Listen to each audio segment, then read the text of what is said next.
President Biden will deliver a keynote address at the NAACP convention today after briefly pausing his campaign following the assassination attempt against former President Donald Trump on Saturday.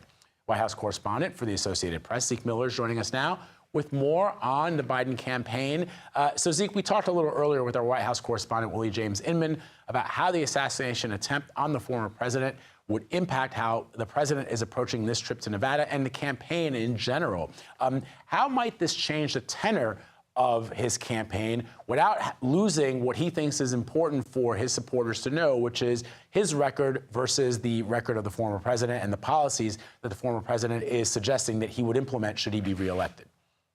You know, that really is the challenge for the Biden campaign at this juncture, coming out of that devastating debate and that intra-party drama, that crisis of confidence that the president had been facing for the last couple of weeks.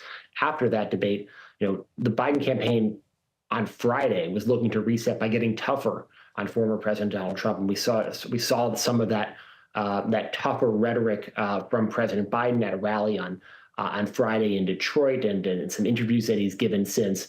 And then that assassination attempt happened on Saturday on former President Trump. And that paused the race, as you mentioned, and also caused just a general rethinking of political rhetoric.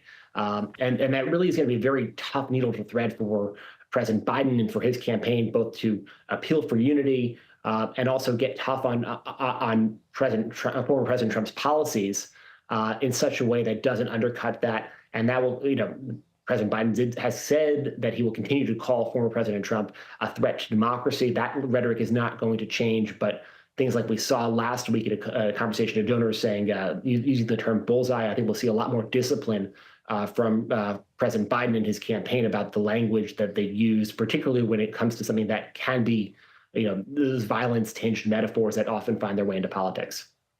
Zeke, I want to get your take from what you're hearing from your sources about the discussions that were being had before the assassination attempt on former President Donald Trump with regards to President Biden perhaps stepping aside or dropping out of the race for the presidency. It seems as if those discussions, at least as it relates to reporters, has somewhat cooled, but this isn't going away.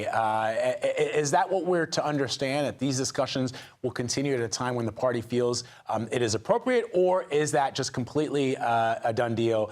Biden is the nominee and he's staying there until Election Day. Yeah, I think this is one of those things where the underlying concerns, you know, with Democrats wasn't, you know, should Biden stay or go? So could Biden win? And I think that is still very much an open question. The piece of, you know, will President Biden be the Democratic nominee? You know, Democrats, you know, he's essentially running out the clock on Democrats, and events have gotten in the way, as we saw this weekend. But, you know, the momentum to ditch Biden at the top of the Democratic ticket has certainly subsided in an organized fashion. We haven't seen that steady drumbeat of lawmakers and celebrities and other political actors calling on President Biden to step aside. But every poll, every verbal flub, and every day we get closer to the election, and he still trails in the polls, is going to keep those fears alive. And so for the Biden campaign, that's really the challenge. I mean, yes, they've won, they've won the battle, but, you know, can they win the war? You know, he seems to be secure right now, at least on the top of the ticket. But those underlying concerns that Democrats have, in some ways, have only intensified in the last couple of days. All right, Zeke Miller, always great to talk to you, my friend. Thanks so much. Thanks for having me.